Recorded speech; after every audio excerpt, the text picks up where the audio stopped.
오늘 하나님의 말씀은 구약성경 창세기입니다. 창세기 27장 30절에서 33절, 창세기 27장 30절에서 33절 교독하겠습니다.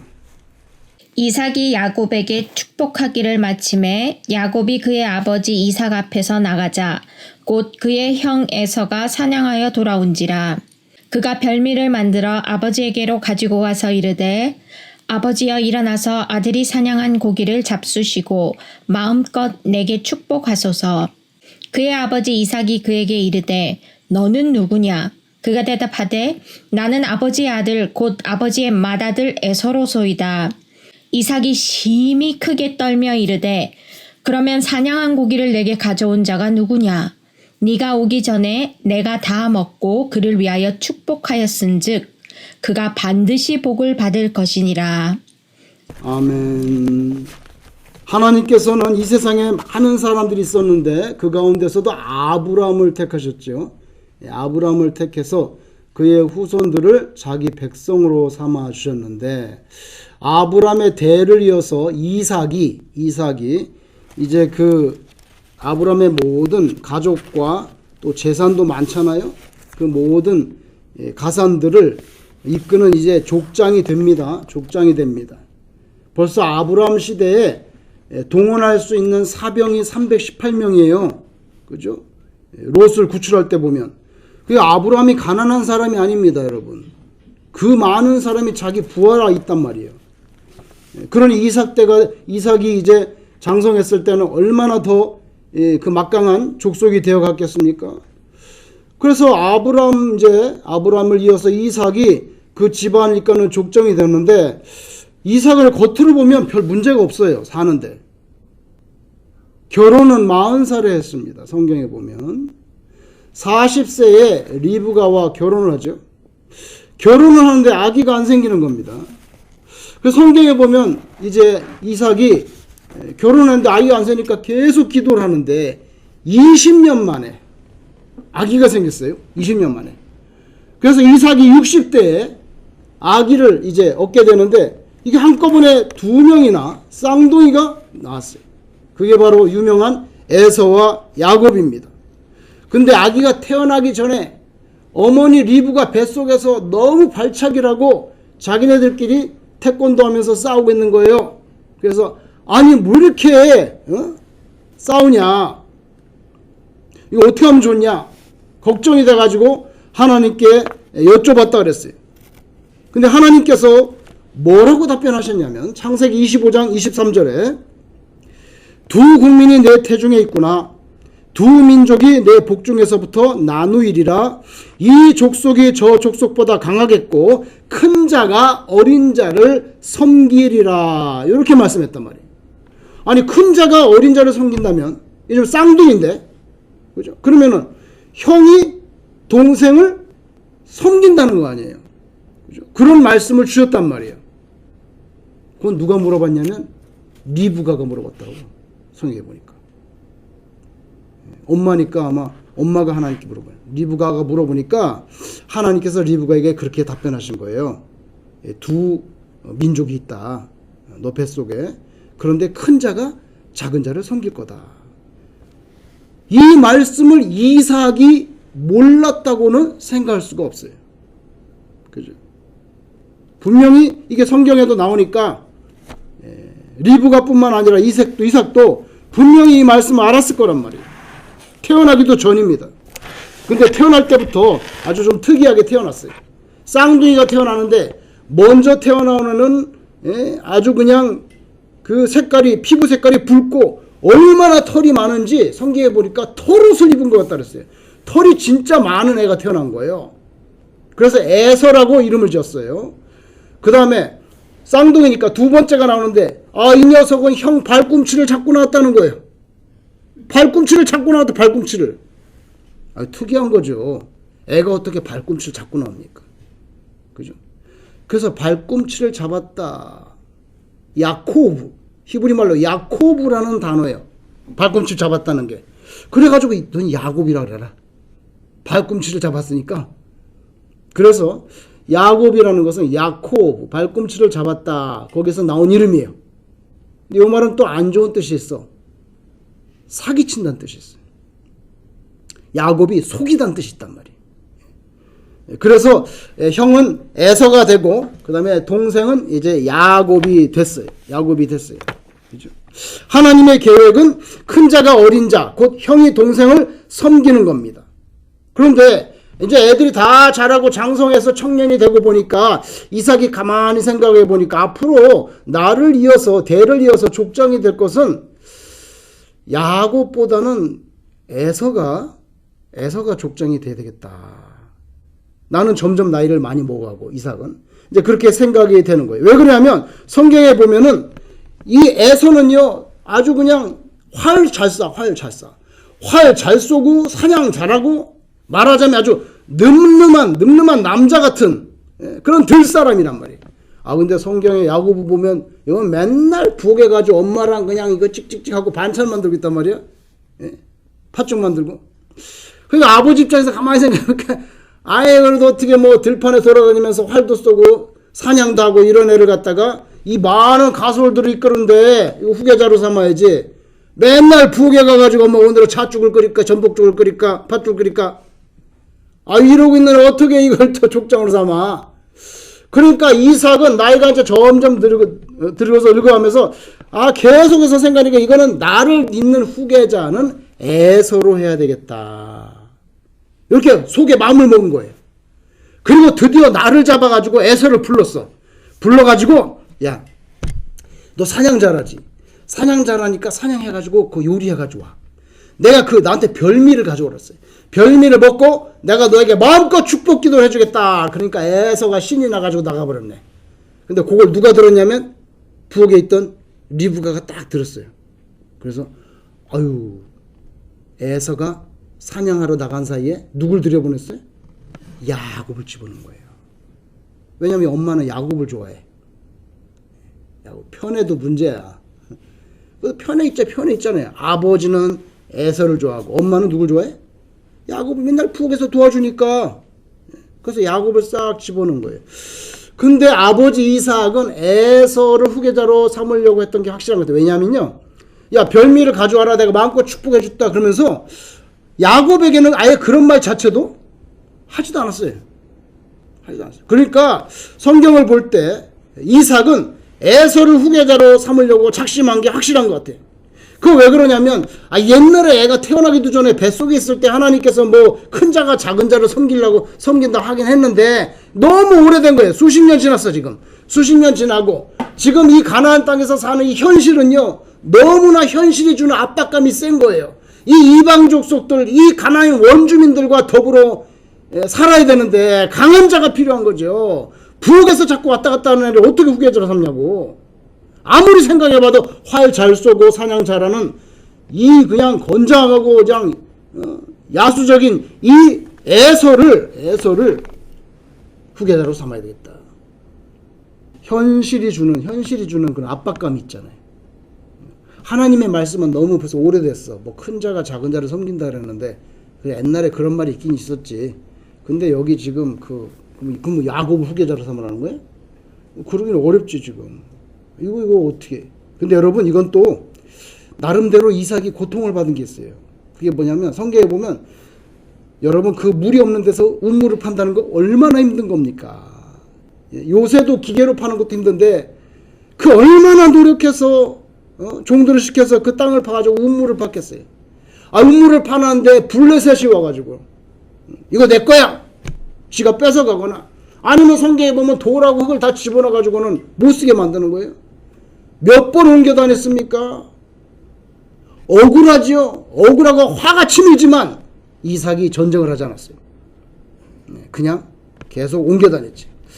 그런 속상하고 억울한 그런 고통의 세월을 겪었기 때문에 이런데 아주 강한 후계자가 있어야지 어떻게 야곱같이 부엌에서 왔다 갔다 하는 그런 애를 후계자로 세우겠어요. 그죠? 그래서 수모를 당하고 억울한 일 당하고 이 가나안 토착 세력들과 대항해서 이겨내야 되는데 보이지 않는 하나님의 그 옛날 말씀 뭐 큰 자가 작은 자를 섬길 거다 그거대로 이제 할 수는 없지. 현실이 있는데 현실이 있잖아요. 그래서 하나님의 말씀을 싹 걷어냅니다. 걷어내고 요새식으로 말하면 세상적인 가치관, 이 세상에 내가 어떻게 하면 잘 처신할 수 있는가, 처세술을 발동해가지고 그냥 에서에게 축복하고 에서를 후계자로 삼으려고 그랬어요. 하나님의 말씀은 다 지나갔고 현실이 주는 소리가 너무 큰 거예요. 그러나 여러분, 신자는 그렇게 살 수가 없잖아요. 그렇게 살아서는 안 되는 거죠. 신자에게는요, 분명한 우선순위가 있어야 돼요. 하나님의 말씀, 그분의 뜻, 그게 먼저 나한테 중요하고, 그 다음에 나의 개인적인 것들을 도모해야지. 그죠? 도모해야 돼. 당장 눈에 보이는 거, 그게 뭐든 간에 그거를 따라가는 거, 그것은 진짜 신자의 삶이 아니다. 결국에는요, 자기 자신을 부인하는 거. 나는 이렇게 하고 싶은데, 난 이렇게 하고 싶은데, 난 이것을 하고 싶은데, 난 이쪽으로 가고 싶은데, 그런데 하나님의 말씀이 이쪽이라 하면은 자기를 부인하고 그쪽을 택해야 되는데, 이게 얼마나 어렵냐는 거예요. 현실 속에서. 오늘 우리가 본문에서 그걸 볼 수 있는 거예요. 분명히 하나님께서 큰 자가 작은 자를 섬긴다고 말씀을 해주셨는데, 그걸 싹 걷어내고 아무리 생각해도 그건 안 될 것 같아요. 그래서 야곱을 제치고 에서를 후계자로 삼는. 근데 여러분, 결론은 어떻게 됐어요? 뜻밖의 자기 계획은 실패합니다. 벌써 오래전에 들었던 하나님의 말씀을 등 뒤로 싹 돌리고 지금 현실이 요구하는 거기에 굴복해가지고 내가 나이는 들어가지, 마음은 조급하지, 날 잡아가지고 이제 안 되겠다, 에서를 불러가지고 내가 후계자로 삼는 그 축복 기도를 확실하게 해줘야 되겠다. 근데 여러분, 오늘 우리가 성경 27장을 읽었는데 이 창세기를 계속해서 읽어가면은요, 이제 나중에 이삭이 죽는 장면이 나와. 35장에 가면 이삭이 28절에 죽는데 몇 살에 죽었냐면 180에 죽었어요. 180에. 제가 이 나이를 좀 계산해 보면요, 결과적으로 오늘 27장에서는요, 아직 이삭이 죽을 때가 안 됐어요. 안 된 정도는 아니라 한참 더 후에 죽었다고요. 근데 마치 당장 죽을 사람처럼 그렇게 마음이 조급해. 근데 아니에요. 창세기 쭉 보면요, 야곱이 그냥 벌써 다 애를 다 낳고 얼마나 오랜 세월이 지난다면 나이가 180이나 돼서 돌아가셨어. 근데 금방 죽을 사람처럼 마음이 얼마나 조급해졌는지. 그죠? 근데 이런 모습은 이삭만의 모습은 아니라는 거죠. 우리 삶 속에서도 이런 우리들의 모습이 문득문득 얼마나 많이 발견되냐는 거예요. 마음이 조급해지는 거. 그죠? 하나님의 뜻은 이런데 내 욕심을 채우려고 잘못 결정을 하는 거. 이 27장에 보면요, 이 이삭이 나이가 많고 눈이 어두워졌대. 눈이 어두워졌다고 나오는데 사실은 육체적인 눈이 어두워졌을 뿐만 아니라 동시에 제가 볼 때는 영안이 어두워졌어요. 하나님의 뜻을 명백히 알고도 현실적인 필요에 굴복해가지고 엉뚱한 길을 택할 때 고난이 다가와요. 고통이 다가온다고. 하나님을 제치고 내 걸 택할 때. 그래서 에서가 야곱을 죽이려고 쫓아다닙니다. 이 친형제간이 쌍둥이인데, 그죠? 그리고 야곱은 어떻게 해요? 할 수 없이 외삼촌 라반의 집으로 도망쳐가지고 20년 이상 거기서 떨어져 살았잖아. 그죠? 그러니까 집안이 이렇게 풍지박산이 나는 거예요.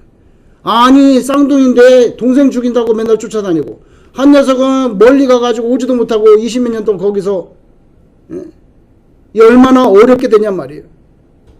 그래서 영안이 어두워졌어요. 하나님의 말씀 물리고 자기의 계획을 도모할 때 이렇게 될 수가 있어요. 에서는 태어날 때부터 털이 얼마나 많은지 털옷을 입고 태어난 것 같다 그랬어요. 근데 이제 별미를 먹고 축복해 주려는데 리브가가 야곱을 이제 보냈는데, 야곱은 이 털이 없고 아주 맨질맨질해. 야곱은 아주 뺀질이야. 뺀질이.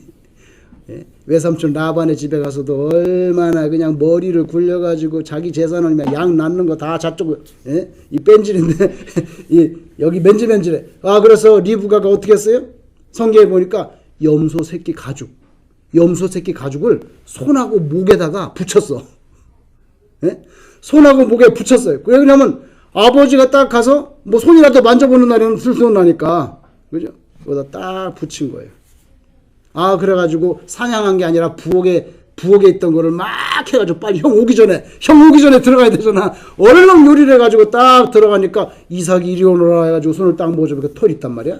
근데 목소리가 이삭이 아니야. 야곱 같아. 너 너 에서 맞냐? 에서 맞냐니까 네, 저 에서인데요. 이상하네. 이상하네. 아니면 몸은 만져보면 에서가 분명한데 목소리가 이상하냐? 그리고 이삭이 자기 아들을 확인하는 마지막 방법. 나에게 입 맞춰줄래? 입을 맞추려면 가까이 와야 될 거 아니에요. 가까이 오는데 옷을 탁 잡고 확 당겨가지고 냄새를 맡아봤다. 냄새를 맡아봤다 그랬어요. 왜? 에서는 들판에 돌아다니니까 들판 풀 냄새가 나는 거예요. 이게 야곱이면 무슨 냄새 날까요? 네? 여기는 뭐 반찬 냄새, 양념 냄새가 나는 거예요. 이거 마지막 검증이었어요. 그래서 성경에 보니까 내게 와서 입 맞추라. 입은 갑자기 왜 맞춰? 그 아버지한테 가서 키스하려니까 그냥 옷을 확 당겨가지고 냄새를 맡은 거예요. 맡아보니까 아, 이거 들풀 냄새가 나는 거예요. 목소리는 이상한데 털도 있고 분명히 냄새도 들판 냄새란 말이에요. 아따 모르겠다. 그냥 그래 먹고 그냥 뒷방 축복기 되준 거예요.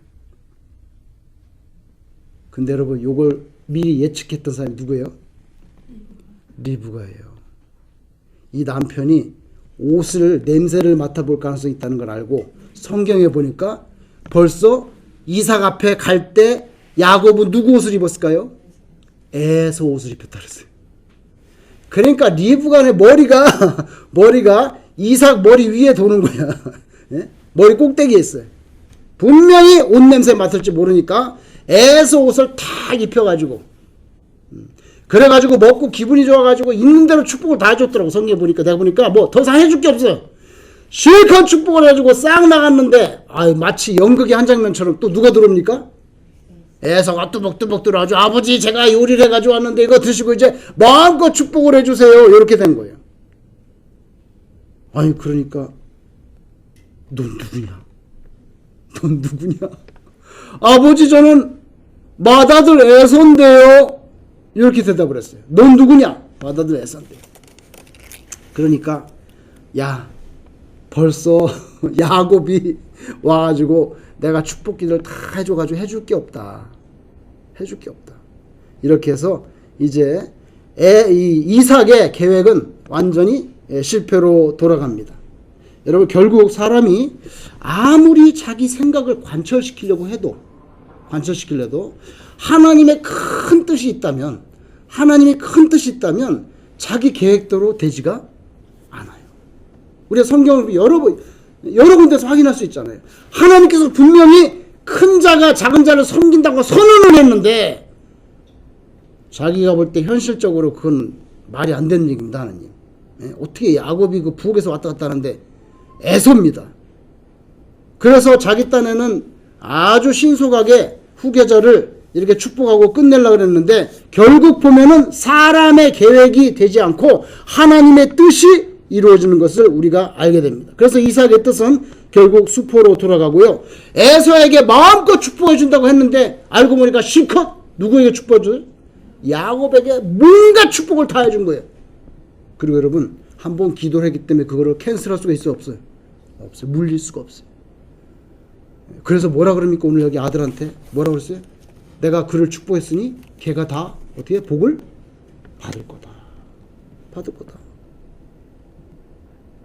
여러분 오늘 이삭이 깜짝 놀라가지고 네가 누구냐? 근데 여기 보니까 이삭이 심히 크게 떨며 이르되 떨었다고. 그 말이 넌 누구냐? 심히 크게 떨며. 여러분, 왜 떨었다는 거예요? 저는 이게 솔직히 왜 떨었는지 솔직히 잘 모르겠어요. 천당 가면은 한번 만날 수 있으면 이삭한테 그때 왜 떨었다는데 왜 떨긴 왜 떨었어요? 이렇게 물어보고 싶은데, 뭐 여러 가지 우리가 추측을 할 수 있으면 여기 떨었다는 게 그 결국에는 이렇게 됐구나 해서 야곱이 나를 속이고 이 녀석이 그 야곱의 속임수에 내가 놀아났구나 분노해가지고 떨었다는 뜻인지, 아니면 이걸 정교하게 다 이걸 갖다 진두지휘한 게 누구예요? 리브가입니다. 리브가 야곱이 내가 막 들어가겠다고 한 게 아니에요. 리브가가 이거 다 작업한 거란 말이에요. 그래서 리브가의 배신감을 느껴가지고 분노해가지고 부르르 떨었다는 건지 알 수가 없어요. 근데 제 생각에는 여기 심히 떨었다는 것이 어떤 그런 분노 때문에 했던 것이 아니라 늘 이 사람 속에 마음에 있는 게 뭐냐면 하나님의 말씀이에요. 누가 누굴 섬겨? 큰 자가 작은 자 섬긴다 그랬거든. 그래서 하나님이 분명히 그렇게 말씀했는데 근데 에서를 내가 축복한다. 그러니까 항상 이게 제 생각에 마음에 텐션이 있었던 것 같아요. 텐션이 있어가지고 하나님이 분명히 그때 이렇게 말씀하셨는데, 근데 자기가 그냥 에서를 축복해서 이제 끝났다. 안심.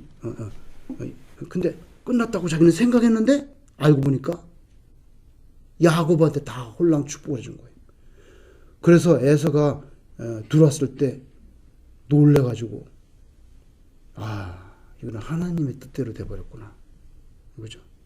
그래서 하나님의 말씀이 생각나서 이렇게 분노한 것이 아니라 두려웠었던 것이 아닌가. 여러분, 세월이 아무리 흘러도요, 하나님의 정하신 뜻, 하나님의 말씀은 폐기되지 않습니다. 폐기되지 않아요. 그래서 이 성경책이 수천 년 전에 기록이 되었지만, 그죠? 수천 년 전에 기록이 됐지만 여전히 우리에게는 생명의 말씀이 되는 거예요. 세월이 지났다고 해서 하나님의 뜻이 폐기되지 않아요. 인간이 아무리 자기가 꾀를 내고 자기 생각대로 계획을 해도 결국에는 이루어지는 것은 하나님의 뜻, 하나님의 말씀이 이루어지는 줄로 믿습니다. 아멘. 그리고 한 가지 더 생각해 보세요. 그건 뭐냐면요, 아브라함과 이삭이에요. 아브라함이 이삭을 몇 살에 낳았죠? 100살에 낳습니다. 근데 하나님께서 100살에 낳아서 애가 커가는데 그 이삭을 번제로 드리라고 했죠. 근데 아브라함이 순종을 합니다. 그래서 저 모리아 땅에 가서 제사를 드리니까, 번제를 드리니까 이제 모리아 산으로 갑니다. 3일 걸렸어요. 근데 모리아 산을 갈 때, 산 오를 때, 산 밑에서 종들이 같이 갔어요. 종들을 띱니다. 종들을 떼보내고 이제 너하고 나하고 둘이 올라간다. 그건 왜 그러냐면 여러분 보세요. 아브라함이 이삭을 갖다 칼로 찔러서 각을서 막 번제 드리려면 종들이 가만히 있겠어요? 분명히 말릴 거거든. 그러니까 떨군 거예요. 떨구고 올라갈 때, 이 번제하려면 장작이 필요하니까 이거 누가 지고 올라갔습니까? 이삭이 지고 올라갔습니다. 분명히 성경에 보면은 창세기 22장 6절에 보니까 이삭이 나무를 지고 올라갔다. 그러면은 얘는 국민학교 다니는 애가 아니에요. 얘는 적어도 뭐 15, 16, 17 이 정도 나이가 된 애래. 그 장작이 이렇게 2개 가져갔겠냐고, 장작을. 수북이 가져갔을 거란 말이에요. 그러니 애가 상당히 컸단 말이에요. 만약에 우리가 생각해보세요. 내가 애가 한 16, 17살 됐다고 생각하면 아브라함은 나이가 몇 살입니까? 117, 그죠? 117세쯤 됐단 말이에요. 그러면 여러분, 모리아 산에 가서 제단을 만들고 거기에 이삭을 올려놔야 돼. 근데 이삭을 올려놨다 성경에 보니까 이삭을 묶어서 올려놨다 그랬어요. 이삭의 손발을 묶어가지고 올려놓고, 장작을 벌려놓고 올려놓고 거기서 이제 칼로 죽여서 번제를 드리는 겁니다. 분명히 성경에 보면요, 그냥 너 올라가라 이게 아닙니다. 묶어서 올려놨어요. 근데 그때 이삭이 성경에 보면 아버지요 왜 이러시나이까 한마디 말이 없어요.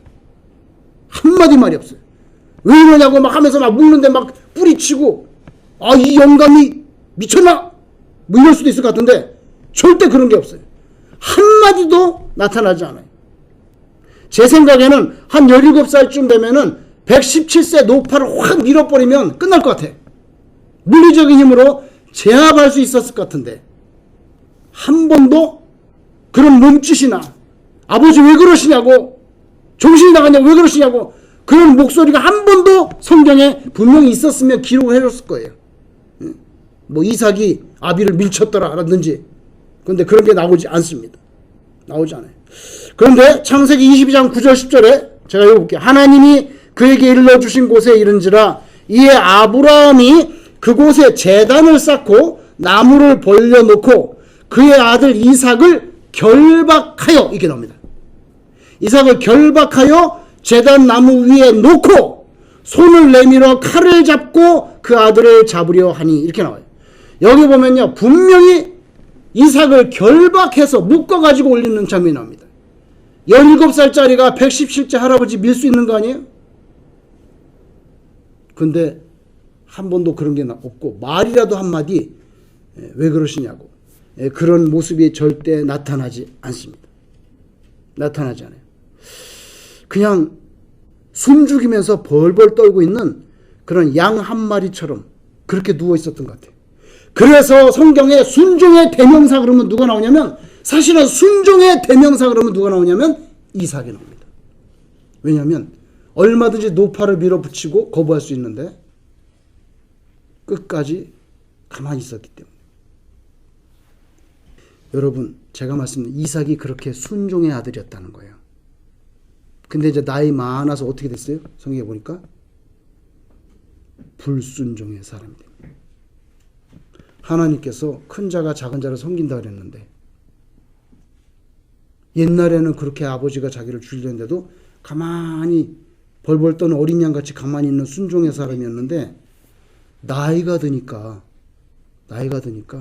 이렇게 불순종하는 그런 모습이 나오는 것을 볼 수가 있어요.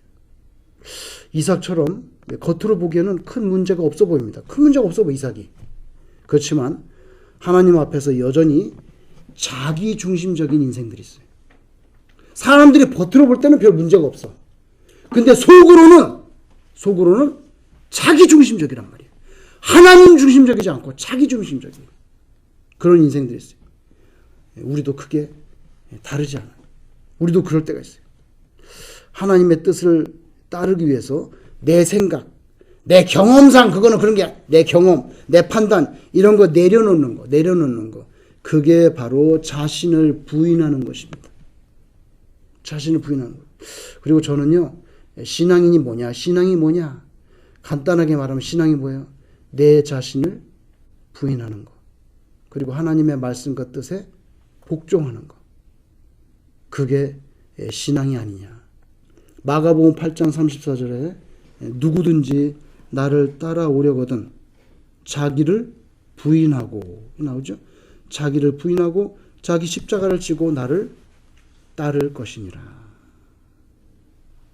이삭이 그렇게 순종하는 사람이었는데 나이가 먹으니까 고집이 생겼는지 하나님의 말씀을 버리고 자기 멋대로 에서를 후계자로 삼으려고 하는 불순종하는 모습이 나온단 말이죠. 근데 그렇게 끝까지 고집스럽게 자기 중심적으로 달리면은 하나님께서는 막판에 뒤집는 하나님의 히든 카드가 나옵니다. 히든 카드가 나요. 네가 그래? 그럼 야곱 너 들어가라. 이렇게 하나님께서 뒤집어 버려. 인생이 그렇게 될 수가 있어요. 그러니까 하나님의 뜻이 이게 명백하다 그러면은 그냥 그렇게 불순종하지 않고 처음부터 순종하는 것이 좋다. 사무엘이 사울에게 하신 말씀, 유명한 말씀. 사무엘이 사울에게 사무엘상 15장 22절에 무엇이 무엇보다 낫고 그랬죠? 순종이 제사보다 낫고. 하나님께서 아말렉을 다 제거하라는데 아무것도 가져오지 말라는데 그냥 소, 양을 잔뜩 갖고 온 거야. 이거 뭐예요? 그랬더니 요거는 당신의 하나님께 제사 드리려 가져온 거라고. 당신의 하나님께 제사 드리려 가져왔는데 이렇게 말이 많아. 하나님 뭐예요? 아무것도 취하지 말라 그랬거든. 그런데 잔뜩 가져왔어요. 그때 사무엘이 사울왕에 말죠.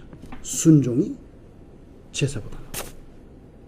이거 다 갖다 바친들 하나님의 말씀, 목소리 청종하는 것보다 더하겠냐. 그래서 순종이 제사보다 낫고.